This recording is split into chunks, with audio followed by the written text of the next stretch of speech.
Hallelujah. അല്പസമയത്ത് ചിന്തയ്ക്കായിട്ട് ഒരു വേദവചനം വായിക്കുന്നു. 45 സങ്കീർത്തനത്തിൻ്റെ 2 വാക്യം. നീ മനുഷ്യപുത്രന്മാരിൽ അതിസുന്ദരൻ, ലാവണ്യം നിന്റെ അധരങ്ങളിൽ പകർന്നിരിക്കുന്നു. അതുകൊണ്ട് ദൈവം നിന്നെ എന്നേക്കും അനുഗ്രഹിക്കും. നമ്മുടെ കർത്താവായ യേശു ക്രിസ്തുവിനെ കുറിച്ചുള്ള ഒരു പ്രവചനവാക്യമാണ് നമ്മളിപ്പോൾ വായിച്ചത്. കഴിഞ്ഞ ആഴ്ചയിൽ നമ്മൾ നീ എന്ന വിഷയത്തെക്കുറിച്ചായിരുന്നു സംസാരിച്ചത്. നീ ആരാകുന്നു? യേശു ക്രിസ്തുവാകുന്നു. ഹല്ലേലൂയ. യേശു ക്രിസ്തു എന്ന ഈ നീ കോരപുത്രന്മാരുടെ രക്ഷിതാവാണ്, ഇസ്രായേൽ ജനത്തിന്റെ രക്ഷിതാവാണ്. ഇന്ന് യേശു ക്രിസ്തുവിലൂടെ വിശുദ്ധ ജീവൻ നയിക്കുന്ന എല്ലാ വിശുദ്ധന്മാരുടെയും, ഇനിയും യേശു ക്രിസ്തുവിന്റെ നാമത്തിൽ വേർപെടാനിരിക്കുന്നവരുടെ എല്ലാ വിശുദ്ധ ജനത്തിന്റെയും രക്ഷിതാവാണ് ഈ നീ എന്ന യേശു ക്രിസ്തു. എൻ്റെ പ്രിയ സഹോദരങ്ങളെ, ഈ നീ എന്ന യേശു ക്രിസ്തു ഏകനാണ്. ഈ പ്രപഞ്ചത്തിൽ ഏക ദൈവമേ ഉള്ളൂ. ഏക ദൈവം എന്ന് ഉച്ചരിക്കുമ്പോൾ ഏക ദൈവത്തിൽ 3 ആളത്വം 3 വ്യക്തിത്വം ഉണ്ടെന്നല്ല അതിൻ്റെ അർത്ഥം. ഒരു ദൈവമേ നമുക്കുള്ളൂ. ആ ദൈവത്തിൽ ഒരാത്മാവേ ഉള്ളൂ. ആ ദൈവം ഏകനാണ്. ദൈവം ആദ്യ മനുഷ്യനെ സൃഷ്ടിച്ചത്, വരുവീൻ നാം നമ്മുടെ രൂപത്തിലും സദൃശ്യത്തിലും മനുഷ്യനെ ഉണ്ടാക്കുക. ഉൽപ്പത്തി 1:26. അങ്ങനെ ദൈവം ദൈവത്തിന്റെ രൂപത്തിലും സദൃശ്യത്തിലും ഉണ്ടാക്കിയ മനുഷ്യനിൽ ആത്മാവ്, ജീവൻ, ശരീരം എന്നീ 3 ഘടകമുള്ളു. ഇതേപോലെ ഏക ദൈവത്തിൽ ഈ 3 ഘടകമുണ്ട്. ആത്മാവ്, ജീവൻ, ശരീരം എന്നീ 3 ഘടകമുണ്ട്. അതിൻ്റെ അർത്ഥം ദൈവത്തിൽ 3 വ്യക്തിത്വം ഉണ്ടെന്നല്ല. ദൈവം 3 വ്യക്തിയാണെന്നും അല്ല. ദൈവം ത്രിയേകനോ ട്രിനിറ്റിയോ ഒന്നും അല്ല. ത്രിയേകൻ എന്ന വാക്കെന്ന് നമ്മളൊന്ന് ശ്രദ്ധിച്ച് പഠിച്ചാൽ, ത്രി എന്ന് പറഞ്ഞാൽ ഇംഗ്ലീഷ്, ഏകൻ എന്ന് പറഞ്ഞാൽ മലയാളം. അങ്ങനെ ത്രിയേകൻ എന്ന് പറഞ്ഞാലോ മലയാളം അധികം ഇംഗ്ലീഷ്, അല്ലെ ഇംഗ്ലീഷ് അധികം മലയാളം. ഇതേത് ഭാഷയാണ്? ട്രിനിറ്റി. ഹല്ലേലൂയ. എൻ്റെ പ്രിയ സഹോദരങ്ങളെ, ഇങ്ങനെ മനുഷ്യനിർമ്മിതമായ, അല്ലെങ്കിൽ ബാബിലോണിയ മതം നിർമ്മിച്ച ത്രിയേകനിലും ട്രിനിറ്റിയിലും ഒക്കെ നമ്മൾ കുരുങ്ങിക്കിടക്കണമെന്നാണ് സാത്താൻ ആഗ്രഹിക്കുന്നത്. ദൈവവചനത്തിൽ ഉൽപ്പത്തി മുതൽ വെളിപ്പാട് പുസ്തകം 22-ാം അധ്യായത്തിന്റെ അവസാന വാക്യം വരെ നമ്മൾ പഠിക്കുമ്പോൾ ദൈവത്തിൽ ത്രിയേകനുമില്ല, ട്രിനിറ്റിയുമില്ല. ദൈവം 3 വ്യക്തിയുമല്ല, ദൈവം ഏക വ്യക്തിയാണ്. ദൈവത്തിൽ 3 ആളില്ല, ഒരേ ഒരാൾ മാത്രമാണ്. ദൈവം ഏകനാണ്. യാക്കോബിന്റെ ലേഖനം 2:19 നമ്മൾ പഠിക്കുമ്പോൾ ഇങ്ങനെ എഴുതിയിരിക്കുന്നത്, ദൈവം ഏകനെന്ന് നീ വിശ്വസിക്കുന്നു. കൊള്ളാം. പിശാചുക്കളും അങ്ങനെ തന്നെ വിശ്വസിക്കുന്നു. അടുത്ത വാക്യമാണ് പ്രാധാന്യം, വിറയ്ക്കുന്നു. എന്തുകൊണ്ടാണ് പിശാച് വിറയ്ക്കുന്നത്? ദൈവം ഒരുവനായതുകൊണ്ട്, ദൈവം ഏകനായതുകൊണ്ട്, ദൈവം ഒരുവനായതുകൊണ്ട് പിശാച് വിറയ്ക്കുന്നു. അല്ല ദൈവം ത്രിയേകനായതുകൊണ്ടോ ദൈവം ട്രിനിറ്റി ആയതുകൊണ്ടല്ല പിശാച് വിറയ്ക്കുന്നത്. മനുഷ്യനെ ട്രിനിറ്റിയിലും ത്രിയേകത്തിലും ബന്ധിച്ചിട്ടിരിക്കുന്ന പിശാച് വിറയ്ക്കുന്ന ഏത് വിഷയത്തിലാണ്? ദൈവ ഏകനായി എന്നുള്ള വിഷയത്തിലാണ്. അതുകൊണ്ട് എന്നെ കേൾക്കുന്ന എൻ്റെ പ്രിയരെ, ആരാണ് യാക്കോബ് എന്ന് ചിന്തിച്ചു നോക്കിക്കേ. യേശുവിൻ്റെ അമ്മയായ മറിയത്തിന് യോസഫിൽ ഉണ്ടായ സന്തതിയാണ് യാക്കോബ്. ഹല്ലേലൂയ. യാക്കോബ്, യോശ, യൂദ, പിന്നെ ചില സഹോദരിമാരും. യോസഫിന് മറിയത്തിലുണ്ടായ മക്കളാണ്. എന്ന് പറഞ്ഞാൽ ദാവീദിന്റെ മകനായ യോസഫിന്റെ ജഡസന്തതിയാണ് യാക്കോബും യൂദയും യോശയും മറ്റ് സഹോദരിമാരും. യേശുവിന്റെ ജനനം അങ്ങനെയല്ലെന്ന് നിങ്ങൾക്കും എനിക്കും അറിയാമല്ലോ. യേശുവിന്റെ ജനനം എങ്ങനെയായിരുന്നു? പരിശുദ്ധാത്മാവ് ജഡത്തിൽ വെളിപ്പെട്ടതാണ്. ഈ വെളിപ്പാട് യാക്കോബിന് യേശുവിന്റെ ക്രൂശുമരണം അടക്ക ഉയർപ്പിന് മുമ്പില്ലായിരുന്നു. നമ്മൾ തിരുവെഴുത്ത് പഠിക്കുമ്പോൾ, യോഹന്നാന്റെ സുവിശേഷം വിശേഷാൽ നമ്മൾ പഠിക്കുമ്പോൾ 6-ാം അധ്യായവും 7-ാം അധ്യായവും പഠിക്കുമ്പോൾ, യേശുവിൽ, ശരീരത്തിലിരിക്കുന്ന യേശുവിൽ അവന്റെ ശിഷ്യന്മാർ വിശ്വസിച്ചിരുന്നില്ല എന്നൊരു സന്ദർഭം കാണുന്നു. എപ്പോഴാണ് അവർ വിശ്വസിച്ചത്? യേശു ക്രൂശിൽ മരിച്ചു, അടക്കപ്പെട്ടു, ഉയർത്തെഴുന്നേറ്റ് അവർക്ക് പ്രത്യക്ഷനായപ്പോൾ അവർക്ക് മനസ്സിലായി ഈ യേശു സാധാരണ മനുഷ്യനോ മനുഷ്യപുത്രനോ അല്ല. അതുകൊണ്ട് ഉയർത്തെഴുന്നേറ്റിനെ യേശുവിനെ ഗുരു എന്ന് സംബോധന ചെയ്തത് വളരെ വിരളമായ സന്ദർഭത്തിൽ മാത്രമേ ഉള്ളൂ. അത് മറിയം മാത്രമാണ് സംബോധന ചെയ്തത്. ബാക്കി എല്ലാവരും കർത്താവേ എന്നാണ് സംബോധന ചെയ്തത്.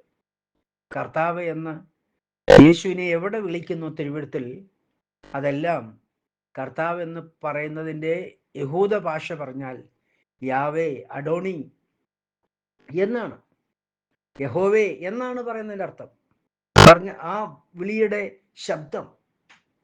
അപ്പം യഹൂദനായിരുന്ന ദാവീദിന്റെ മകനായ യോസഫിന്റെ മകനായ യാക്കോബ് യേശുവിനെ വിളിച്ചത് മരണം അടക്കുയർപ്പിന് ശേഷം യേശുവിനെ സംബോധന ചെയ്തിരിക്കുന്നത് കർത്താവെന്നാണ്. അതിൻ്റെ അർത്ഥം, നീ ആരാകുന്നു?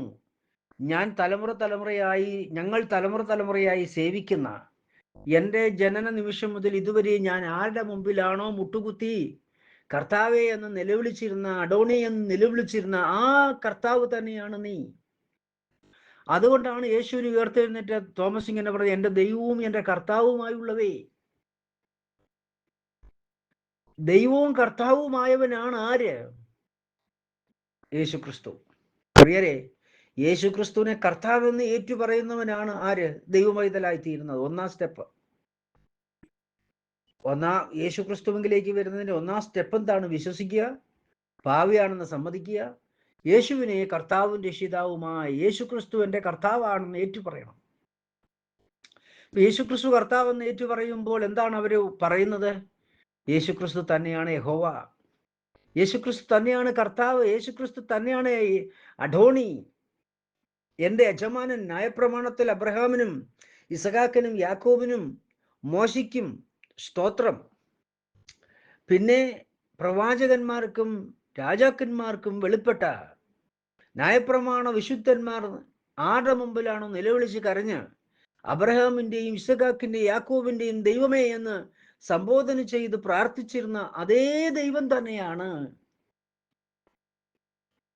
യേശുക്രിസ്തു എന്ന് തോമസിന് വെളിപ്പെട്ടു.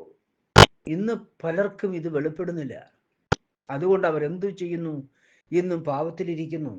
യേശുക്രിസ്തു ന്യായപ്രമാണ കാലത്ത് മോശയ്ക്ക് വെളിപ്പെട്ട, അതിനു മുമ്പ് വാഗ്ദത്ത കാലത്ത് അബ്രഹാമിന് വെളിപ്പെട്ട, അബ്രഹാമിന്റെ കാലത്തിനു മുമ്പ് മനസാക്ഷി യുഗത്തിൽ നോഹയ്ക്ക് വെളിപ്പെട്ട, ആദമിനെ സൃഷ്ടിച്ച, വെയിലാറുമ്പോൾ അവൻ ആരുടെ കൂടെ ഇരുന്ന് കൂട്ടായ്മ ആചരിച്ചോ ആ ആചരിച്ച ദൈവം തന്നെയാണ് യേശുക്രിസ്തു എന്ന് ആർക്ക് വെളിപ്പെടുമോ ആ വ്യക്തി ആ ക്ഷണത്തിൽ പറയും, അയ്യോ ഞാൻ പാവിയായ ഒരു മനുഷ്യനാണ്, ഈ ദൈവത്തിന്റെ മുമ്പിൽ വരെ എനിക്ക് യാതൊരു യോഗ്യതയുമില്ല, എൻ്റെ പാപത്തെക്കുറിച്ച് ഞാൻ അനുദപിക്കുന്നു, ഞാൻ എൻ്റെ കർത്താവായ യേശു ക്രിസ്തുവിനെ എൻ്റെ രക്ഷിതാവും കർത്താവും ദൈവവുമായി, എൻ്റെ സ്നേഹിതനും എൻ്റെ സഹോദരനും എൻ്റെ പിതാവുമായി എൻ്റെ ഹൃദയത്തിൽ സ്വീകരിക്കുന്നു. ഇന്നു മുതൽ എൻ്റെ ജീവിതാന്ത്യം വരെ ഞാൻ ഈ യേശു ക്രിസ്തുവിനെ വിട്ട് ഇടത്തോട്ടെങ്കിലോ വലത്തോട്ടെങ്കിലോ മാറുകയില്ല എന്ന് ഉടമ്പടി ചെയ്ത് അങ്ങനെ യേശു ക്രിസ്തു അവന്റെ ഉടമ്പടിയുടെ മക്കളുമായി തീരുവാൻ വിശുദ്ധ തിരുവെഴുത്ത് പ്രകാരം ഇടയായിത്തീരുന്നു. അതുകൊണ്ട് എന്നെ കേൾക്കുന്ന എൻ്റെ പ്രിയരെ, യാക്കോബിന്റെ വെളിപ്പാട് നമ്മളിൽ പലർക്കും ഉണ്ടോ എന്ന് എനിക്ക് സംശയമുണ്ട്. ഞാൻ സംശയിക്കുന്ന വ്യക്തി ജീവിതങ്ങൾ ആരെങ്കിലും എൻ്റെ ശബ്ദം കേൾക്കുന്നെങ്കിൽ, പ്രിയരെ, യാക്കോബിന്റെ വെളിപ്പാടുള്ളവരായി തീരുക. യാക്കോബ് എന്താണ് വെളിപ്പാട് പറയുന്നത്? ദൈവം ഏകനെന്ന് നീ വിശ്വസിക്കുന്നു, കൊള്ളാം. പിശാചുക്കളും അങ്ങനെ വിശ്വസിക്കുന്നു. ഇക്കാരണത്താൽ, ഏത് കാരണത്താൽ? ദൈവം ത്രിയേകനായതുകൊണ്ടല്ല, ദൈവം ട്രിനിറ്റി ആയതുകൊണ്ടല്ല പിശാചി പറയ്ക്കുന്നത്, ദൈവം ഏകനായതുകൊണ്ട്. ലൂസിഫറും അവന്റെ അനുയായികളും, മഹാസർപ്പം അവന്റെ അനുയായികളും വിറയ്ക്കുകയായി ഈ ക്ഷണത്തിൽ. ഞാൻ ഈ ദൈവവചനം പറഞ്ഞുകൊണ്ടിരിക്കുമ്പോഴും ഈ വചനം നിങ്ങൾ കേൾക്കുമ്പോഴും പൈശാചിക ആത്മാക്കൾ ദൈവം മുമ്പാകെ നിന്ന് വിറയ്ക്കുകയാണ്. എന്തുകൊണ്ടാണ് വിറയ്ക്കുന്നതിന്റെ റീസൺ? ദൈവം ഏകനായതുകൊണ്ട്. അതുകൊണ്ട് എന്നെ കേൾക്കുന്ന പ്രിയപ്പെട്ടവരെ, ഏക ദൈവമായ യേശുക്രിസ്തുവിനെ കുറിച്ചുള്ള വെളിപ്പാടാണ് കർത്താവ് ഞങ്ങളിലൂടെ നിങ്ങളോട് സംസാരിച്ചു കൊണ്ടിരിക്കുന്നത്. ഈ ഏകദൈവമായ യേശുക്രിസ്തുവിനെയാണ് 45 സങ്കീർത്തനത്തിന്റെ 2-ാം വാക്യത്തിൽ നീ എന്ന് സംബോധന ചെയ്തിരിക്കുന്നത്. നീ മനുഷ്യപുത്രന്മാരിൽ അതിസുന്ദരൻ. മനുഷ്യപുത്രന്മാരിൽ അതിസുന്ദരൻ എന്ന് പറഞ്ഞാൽ നിങ്ങൾക്കും എനിക്കും അറിയാവുന്നതുപോലെ ദൈവം മനുഷ്യനായി. മനുഷ്യനായതുകൊണ്ട് അവനെ എന്ത് വിളിക്കുന്നു? മനുഷ്യപുത്രൻ എന്ന് വിളിക്കുന്നു. എപ്പോൾ മുതലാണ് ദൈവത്തെ മനുഷ്യപുത്രൻ എന്ന് വിളിക്കാൻ കാരണമായത്? ദൈവം, മഹാദൈവം, ആത്മാവായ ദൈവം ജഡത്തിൽ വെളിപ്പെട്ടതു മുതലാണ് ദൈവം മനുഷ്യപുത്രനായത്. ഹല്ലേലൂയ. അപ്പം ദൈവം എപ്പോഴാണ് മനുഷ്യപുത്രനായത്? ആത്മാവായ ദൈവം ജഡത്തിൽ വെളിപ്പെട്ടു. ഹല്ലേലൂയ. അപ്പം ആത്മാവായ ദൈവം എപ്പോഴാണ് ജഡത്തിൽ വെളിപ്പെട്ടത്? അപ്പോൾ മുതലാണ് ദൈവം മനുഷ്യപുത്രനായത്, അതായത് ദൈവം മനുഷ്യനായത്. ഈ കൃപായുഗം എന്ന് പറയുന്നത് തന്നെ ദൈവം മനുഷ്യനാകുന്ന യുഗമാണ് കൃപായുഗം. എന്നു മുതലാണ്? നമ്മുടെ തലയായവൻ BC 4-ാം ആണ്ട് മുതൽ ഏകദേശം ഹല്ലേലൂയ AD 30 വരെയുള്ള പീരീഡിൽ. ഉടലായവർ പെന്തക്കോസ്ത് നാൾ മുതൽ ഇപ്പോഴും തുടർന്നുകൊണ്ടേയിരിക്കുന്നു. AD 30-ലുള്ള പെന്തക്കോസ്ത് നാൾ മുതൽ, എൻ്റെ അറിവ് ശരിയാണെങ്കിൽ AD 30-ലുള്ള പെന്തക്കോസ്ത് നാൾ മുതൽ എന്നും തുടർന്നുകൊണ്ടേയിരിക്കുന്നു. ഈ പീരീഡിനെയാണ് ദൈവം മനുഷ്യനാകുന്ന പീരീഡ്, അതിനെയാണ് കൃപായുഗം എന്ന് വിളിക്കുന്നത്. എങ്ങനെയാണ് ദൈവം മനുഷ്യനാകുന്നത്? ഹല്ലേലൂയ. ആദ്യത്തെ വ്യക്തിത്വമായ നമ്മുടെ തലയായവൻ മറിയത്തിന്റെ ഗർഭപാത്രത്തിൽ വെളിപ്പെട്ടു. എങ്ങനെയാ വെളിപ്പെട്ടത്? പരിശുദ്ധാത്മാവ് അവളുടെ മേൽ വന്നു, അത്യുന്നതിന്റെ ശക്തി എഴുന്നേറ്റു. ആകയാൽ ഒരു ജനനം നടന്നു അവളുടെ ഗർഭപാത്രത്തിൽ. ഇതേപോലെ തന്നെ യേശുക്രിസ്തുവിനെ കർത്താവും രക്ഷിതാവുമായി ഹൃദയത്തിൽ സ്വീകരിച്ച് പാപങ്ങളുടെ മോചനത്തിന്, ആരുടെ പാപങ്ങളുടെ മോചനത്തിനായി? പാപത്തിൽ ജനിച്ച ജഡത്തിന്റെയും ദേഹിയുടെയും. അപ്പം യേശുവിനെ കർത്താവും രക്ഷിതാവുമായി ഹൃദയത്തിൽ സ്വീകരിച്ച വ്യക്തിയിൽ ആത്മാവിലല്ല ഈ യേശുവിനെ സ്വീകരിച്ചത്. ആത്മാവല്ല ഇത് സ്വീകരിച്ചിരിക്കുന്നത്. ആത്മാവിലല്ല സ്വീകരിച്ചിരിക്കുന്നത്, ആത്മാവുമല്ല സ്വീകരിച്ചിരിക്കുന്നത്. കാരണം ആദ്യ മനുഷ്യൻ പാപം ചെയ്തപ്പോൾ ആത്മാവ് അവനെ വിട്ടുമാറി. ദൈവം അവനിൽ സൃഷ്ടിച്ചുണ്ടാക്കിയ ആത്മാവ് അവനെ വിട്ടുമാറി. പിന്നെ അവന്റെ ദേഹവും പാപമായി തീർന്നു. അവന്റെ തലമുറയെല്ലാം ജനിക്കുമ്പോൾ ഈ ദേഹവും ദേഹിയുമാണ് ജനിക്കുന്നത്. അല്ലാതെ ആത്മാവ്, ഒരു സ്ത്രീ ഗർഭം ധരിച്ച് ഒരു കുഞ്ഞിനെ പ്രസവിക്കുമ്പോൾ ആത്മാവ് ജനിക്കുന്നില്ല. അത് ദൈവജനം വിശേഷം മനസ്സിലാക്കണം. ഒരു സ്ത്രീ ബീജത്തെ ഗർഭം ധരിച്ച് ഒരു കുഞ്ഞിനെ പ്രസവിക്കുമ്പോൾ ആ കുഞ്ഞിൽ ആത്മാവില്ല, ആ കുഞ്ഞിൽ ആത്മാവ് ജനിച്ചിട്ടില്ല. ആ കുഞ്ഞിലുള്ളത് ദേഹവും ദേഹിയുമാണ്. ഹല്ലേലൂയ. എപ്പോഴാണ് ആത്മാവ് ജനിക്കുന്നത്? ആത്മാവ് ജനിക്കണമെങ്കിൽ അവൻ നന്മതിന്മകളെ തിരിച്ചറിയാൻ പ്രാപ്തിയായതിനു ശേഷം, ആര്? ദേഹി. നന്മതിന്മകളെ തിരിച്ചറിയാൻ പ്രായമായതിനു ശേഷം തിന്മയാകുന്ന സാത്താന്റെ വഴി ഉപേക്ഷിച്ച് നന്മയാകുന്ന യേശു ക്രിസ്തുവിനെ സ്വീകരിക്കണം. ഹല്ലേലൂയ. നന്മയായ യേശു ക്രിസ്തുവിനെ ഹൃദയത്തിൽ സ്വീകരിച്ചിട്ട് എന്ത് ചെയ്യണം? സ്തോത്രം. പാവങ്ങളുടെ മോചനത്തിന് പിതാവിൻ്റെയും പുത്രൻ്റെയും പരിശുദ്ധാത്മാവിൻ്റെയും പേരായ യേശു ക്രിസ്തു എന്ന പേരിൽ പത്രോസിന്റെ ഉപദേശപ്രകാരം ഈ പാവങ്ങളുടെ മോചനത്തിനായി സ്നാനപ്പെടണം. പത്രോസ് അവരോട്, നിങ്ങൾ മാനസാന്തരപ്പെട്ട് നിങ്ങളുടെ പാവങ്ങളുടെ മോചനത്തിന് യേശു ക്രിസ്തുവിന്റെ നാമത്തിൽ സ്നാനമേൽപ്പി. എന്താണ് യേശു ക്രിസ്തുവിന്റെ പേര്? യേശു ക്രിസ്തുവിന്റെ പേര് പിതാവിന്റെയും പുത്രന്റെയും പരിശുദ്ധാത്മാവിന്റെയും പേരാണ്. കർത്താവ് ഉയർത്തെഴുന്നേറ്റ് എന്താ പറഞ്ഞത്? നിങ്ങൾ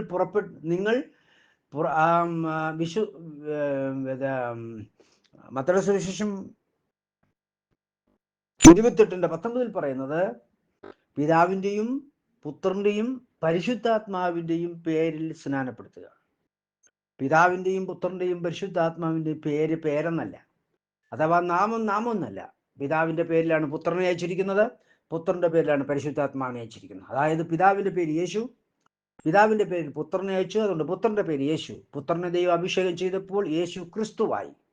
യേശു ക്രിസ്തുവിന്റെ പേരിലാണ് പരിശുദ്ധാത്മാവിനെ അയച്ചിരിക്കുന്നത്.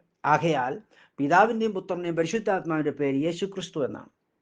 ഈ യേശു ക്രിസ്തു എന്ന പേരിൽ പത്രോസിന്റെ ഉപദേശപ്രകാരം, പത്രോസിന്റെ ഉപദേശം എന്താണ്? നിങ്ങൾ മാനസാന്തരപ്പെട്ട് പാവങ്ങളുടെ മോചനത്തിന് ഓരോരുത്തൻ യേശു ക്രിസ്തുവിന്റെ പേരിൽ സ്നാനമേൽപ്പീൻ, എന്നാൽ പരിശുദ്ധാത്മാവെന്ന ദാനം ലഭിക്കും.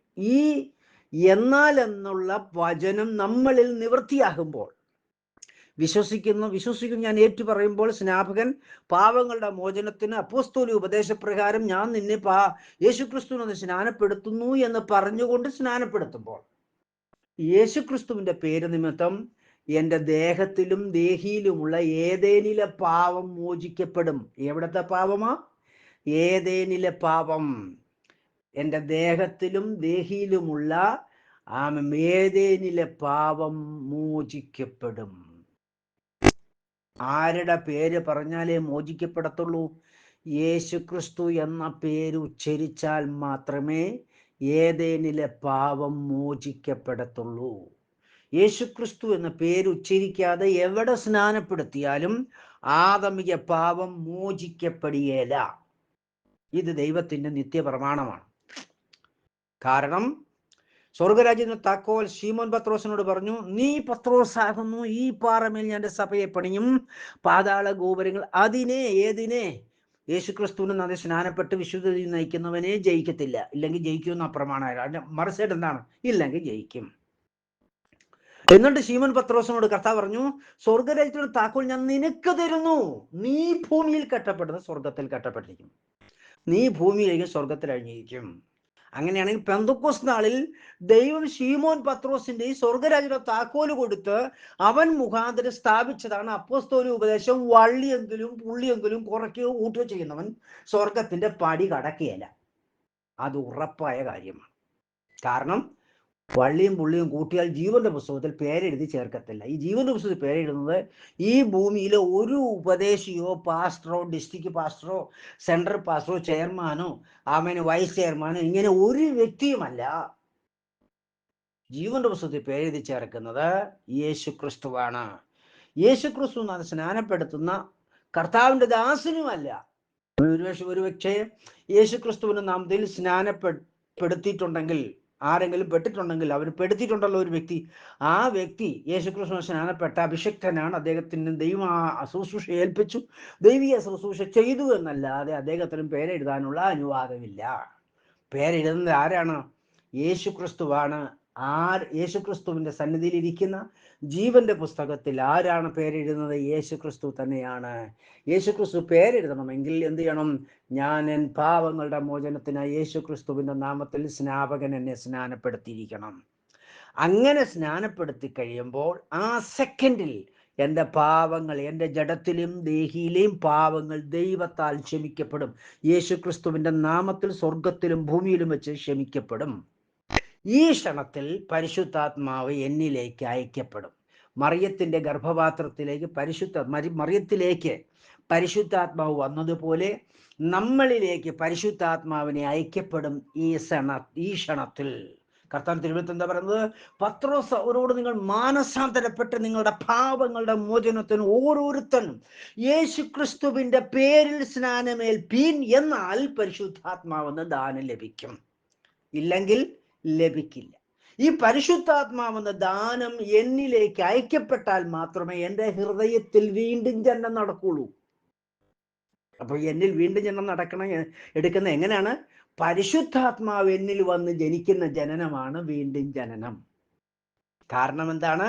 ഏദേനിൽ ദൈവം ആദ്യ മനുഷ്യനെ ഉണ്ടാക്കിയിട്ട് അവന്റെ ഉള്ളിൽ ആത്മാവിനെ നിർമ്മിച്ചുണ്ടാക്കി. അവൻ പാപം ചെയ്തപ്പോൾ ഈ ആത്മാവ് അവനെ വിട്ടുമാറി. അപ്പോ ആ നിമിഷം മുതൽ അവൻ ആത്മാവില്ലാത്തവനാണ്. ഹല്ലേലൂയ. ഇതേ ആത്മാവ് നമ്മുടെ ഹൃദയത്തിലേക്ക്, നമ്മളിലേക്ക് അയക്കാൻ ദൈവം വച്ചിരിക്കുന്ന നിത്യ നിയമമാണ് യേശു ക്രിസ്തുവിന്റെ നാമത്തിലുള്ള സ്നാനം. അത് പത്രോസിന്റെ ഉപദേശമാണ്. പത്രോസ് എന്ന് പറയുന്ന ഒരു വ്യക്തിയല്ല, അത് വ്യക്തി സമൂഹമാണ്. പത്രോസ് എന്ന് പറയുന്ന ഒരു വ്യക്തിയാണ്, അപ്പോൾ തന്നെ പത്രോസ് എന്ന് പറയുന്ന ഒരു വ്യക്തിയല്ല, വ്യക്തി സമൂഹമാണ്. ഹല്ലേലൂയ. ആകയാൽ എന്നെ കേൾക്കുന്ന എൻ്റെ പ്രിയപ്പെട്ട സഹോദരങ്ങളെ, പത്രോസിന്റെ ഉപദേശപ്രകാരം നിങ്ങൾ മാനസാന്തരപ്പെട്ടിട്ടില്ലെങ്കിൽ, മാനസാന്തരപ്പെട്ട് പാപങ്ങളുടെ മോചനത്തിന് യേശു ക്രിസ്തുവിന്റെ പേരിൽ സ്നാനപ്പെട്ടിട്ടില്ലെങ്കിൽ യേശു ക്രിസ്തുവിന്റെ പേരിൽ സ്നാനപ്പെടണം. ഒരു ഉപാധിയും പറയാതെ ദൈവത്തെ അനുസരിക്കുക. അങ്ങനെ അനുസരിച്ചാൽ നിങ്ങൾക്ക് എന്ത് ലഭിക്കും? പരിശുദ്ധാത്മാവെന്ന ദാനം ലഭിക്കും. നോക്കിക്കാൻ, നിങ്ങൾ ഉപാധികൾ പറഞ്ഞാൽ പരിശുദ്ധാത്മാവെന്ന ദാനം അയക്കേണ്ടത് സ്വർഗത്തിലെ ദൈവമായ യേശു ക്രിസ്തുവാണ്. നിങ്ങളുടെ ഉപാധി കേട്ടിക്കുന്ന കർത്താവാകുന്ന ദൈവം നിങ്ങളിലേക്ക് ഈ പരിശുദ്ധാത്മാവിനെ അയക്കത്തില്ല. പരിശുദ്ധാത്മാവിനെ അയക്കാത്തിടത്തോളം നിങ്ങളിൽ വീണ്ടും ജനനം നടക്കില്ല. വീണ്ടും ജനനം നടക്കാത്തൊരു വ്യക്തിയിലേക്ക് കർത്താവാകുന്ന ദൈവം അവന്റെ നിത്യ നിയമമാകുന്ന പുത്രത്വം എങ്ങനെ അയക്കും എന്നാണ് പറയുന്നത്. നാം ദൈവത്തിന്റെ പുത്രനാകണമെങ്കിൽ തന്നെ പരിശുദ്ധാത്മാവ് നമ്മളിലേക്ക് വരണം.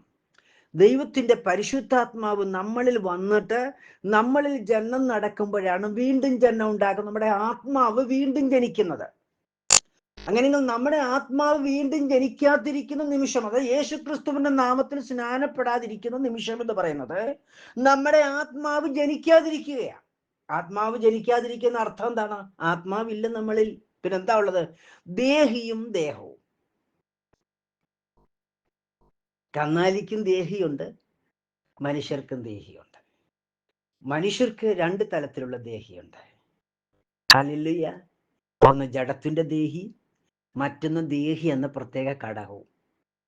എന്നാൽ കന്നാലിക്ക് ജഡത്തിന്റെ ദേഹി മാത്രമേ ഉള്ളൂ. ഹല്ലേലൂയ. ഇഴജാതികൾക്കോ പക്ഷികൾക്കോ നാൽക്കാലികളോ ജഡത്തിന്റെ ദേഹി എന്ന് പറഞ്ഞൊരു ദേഹിയേ ഉള്ളൂ, അല്ലാതെ അഡീഷണൽ ദേഹിയില്ല. Praise the Lord. ഉദാഹരണം തരാം. നമ്മൾ ഉണർന്നിരിക്കുന്നു മുതൽ ഉറങ്ങുന്നത് വരെ നമ്മളിലുള്ള അഡീഷണൽ ദേഹി പ്രവർത്തിക്കുന്നു. ഉണർന്നിരിക്കുമ്പോൾ അപ്പോഴും ജഡത്തിന്റെ ദേഹി വർക്ക് ചെയ്തുകൊണ്ടിരിക്കുകയാണ്. നമ്മൾ ശ്വാസം എടുക്കുന്നു, നമ്മൾ ഭക്ഷണം ദഹിക്കുന്നു, ഇങ്ങനെ ഒരുപാട് കാര്യങ്ങൾ നടക്കുന്നു. സ്തോത്രം. എന്നെ കേൾക്കുന്ന എൻ്റെ പ്രിയപ്പെട്ടവരെ, നമ്മളെ ദൈവം വിശേഷാൽ മറ്റ് മൃഗജാതികളെക്കാൾ അതിശ്രേഷ്ഠമായി സൃഷ്ടിച്ചു. സ്തോത്രം. തുടക്കത്തിൽ ആത്മജീവിയായി സൃഷ്ടിച്ചിരിക്കുന്നത് കൊണ്ട് ദൈവത്തിൻ്റെ ഒരു പ്രത്യേക പരിപാലനവും കരുതലും നമ്മുടെ മേലുണ്ട്. ഹല്ലേലൂയ.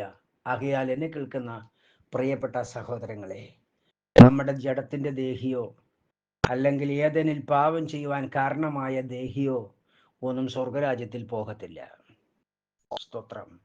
സ്വർഗരാജ്യത്തിൽ പോകണമെങ്കിൽ നമ്മുടെ ആത്മാവ് നമ്മളിൽ വീണ്ടും ജനിച്ചിട്ട് നമ്മളിൽ ഒരു വിശുദ്ധ ജീവിതം നടക്കണം. വിശുദ്ധ ജീവിതം നടക്കുമ്പോൾ നമ്മളിൽ വേറൊരു ജീവൻ ജനിച്ച് വേറൊരു ജീവൻ വളരും.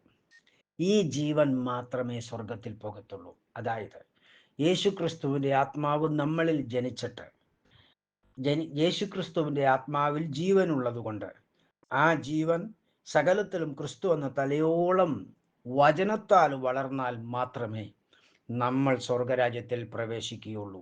ആകയാൽ എന്നെ കേൾക്കുന്നതിൻ്റെ പ്രിയപ്പെട്ട സഹോദരങ്ങളെ, യേശുക്രിസ്തുവിൻ്റെ ജീവൻ നമ്മളിൽ ജനനമെടുക്കണമെങ്കിൽ നമ്മൾ യേശുക്രിസ്തുവിൻ്റെ നാമത്തിൽ വേർപെടണം.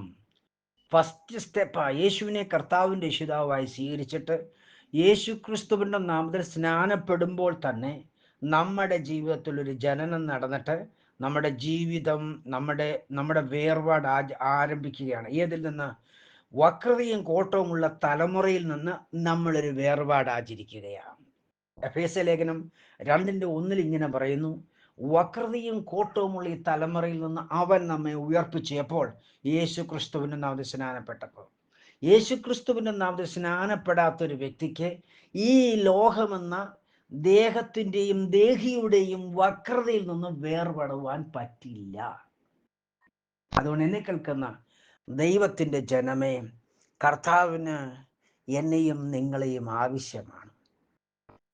ദൈവം വിശുദ്ധിയുടെ രാജ്യം സ്ഥാപിക്കുവാനാണ് ഈ ഭൂമിയിൽ മനുഷ്യപുത്രനായത്. കർത്താവ് മനുഷ്യപുത്രനായതിൻ്റെ ദൈവിക ഉദ്ദേശം ഇന്ന് ഈ ഭൂമിയിൽ സ്ഥാപിതമായിക്കൊണ്ടേയിരിക്കുന്നു. അങ്ങനെയെങ്കിൽ ആ ദൈവ ഉദ്ദേശം ദൈവത്തെ അനുസരിക്കുന്ന ഓരോ ദൈവ പൈതലിനും വെളിപ്പെടണമെന്ന് കർത്താവ് ആഗ്രഹിക്കുകയാണ്. അതായത് ദൈവമെന്ന ജീവന് നമ്മളിൽ ജനിക്കുവാൻ നമ്മളൊരവസരം കൊടുക്കുന്ന നിമിഷം മുതൽ നമ്മൾ പുതിയ സൃഷ്ടിയായിത്തീരുന്നു.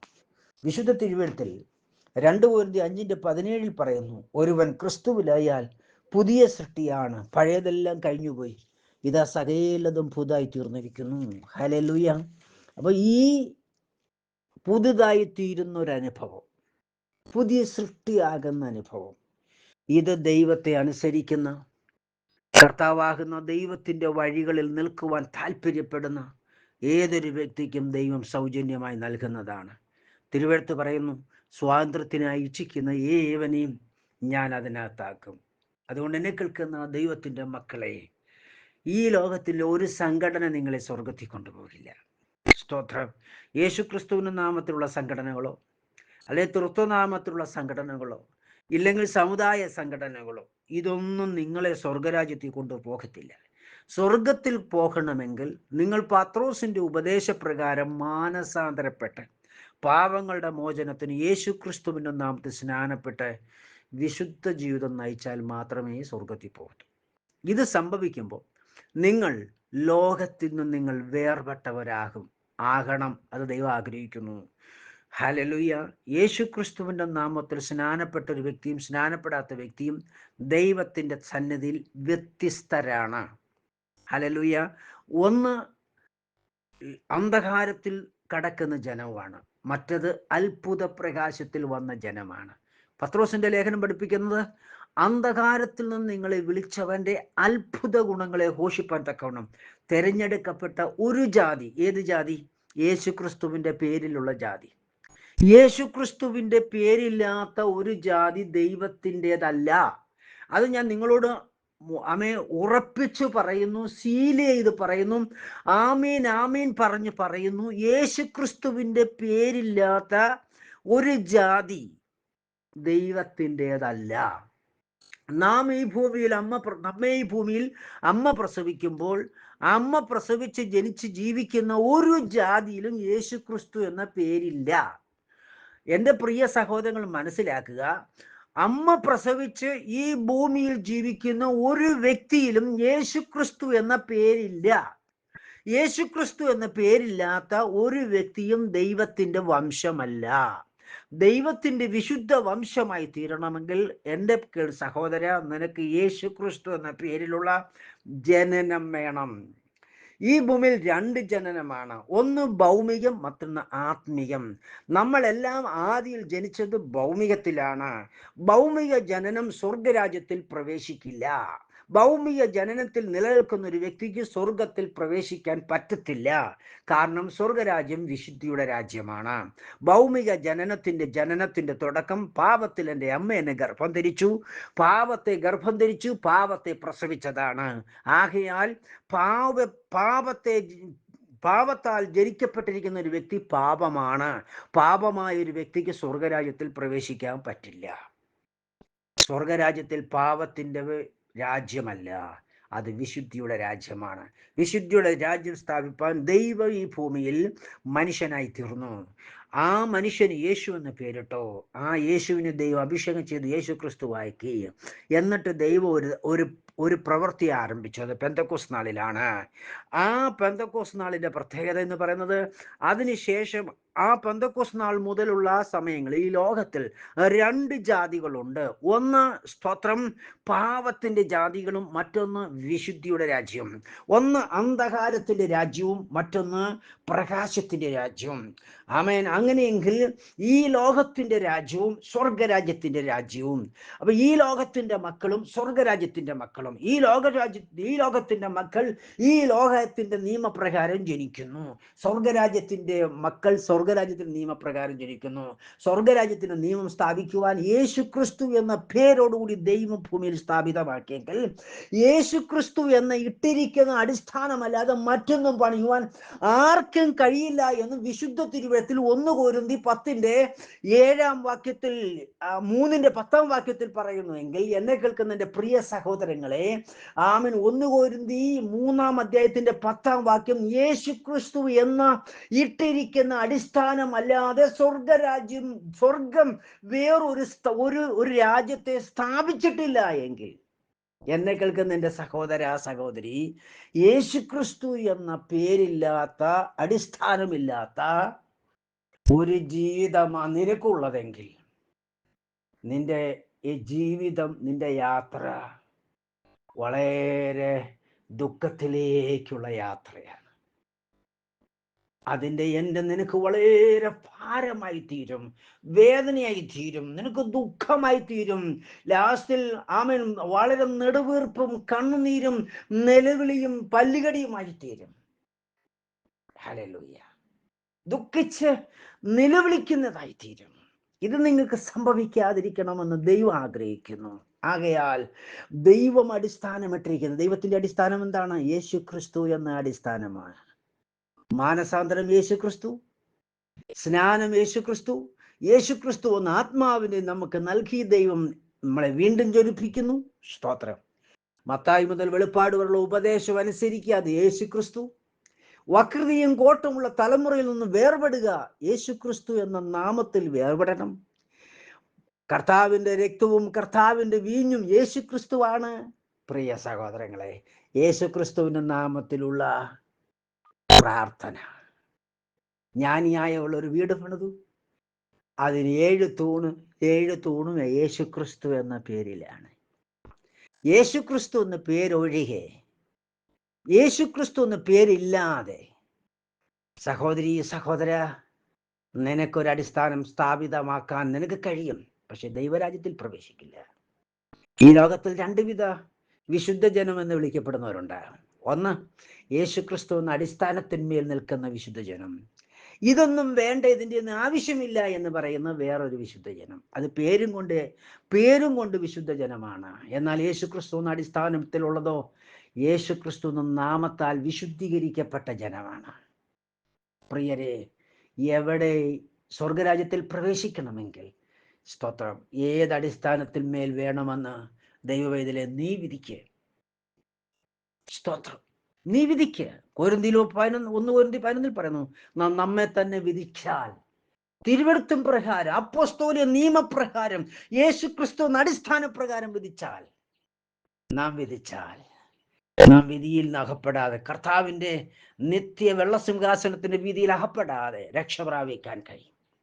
സർവശക്തൻ നിങ്ങളെ വചനങ്ങളെ അനുഗ്രഹിക്കട്ടെ. സഹോദരങ്ങളെ, പ്രൈസ് ദി ലോർഡ്. ആമേൻ. നീ മനുഷ്യപുത്രന്മാരിൽ അതിസുന്ദരൻ. ആരാണ് മനുഷ്യപുത്രൻ? യേശു ക്രിസ്തു. യേശു ക്രിസ്തു എന്ന് പറയുമ്പോൾ ഒരു വ്യക്തിയിൽ അവസാനിക്കുന്നില്ല, അതൊരു വ്യക്തി സമൂഹമാണ്. നമുക്ക് അടുത്ത ആഴ്ച ചിന്തിക്കാം. സർവശക്തൻ ഈ വചനങ്ങളെ നിങ്ങളെ അനുഗ്രഹിക്കട്ടെ, സഹായിക്കട്ടെ.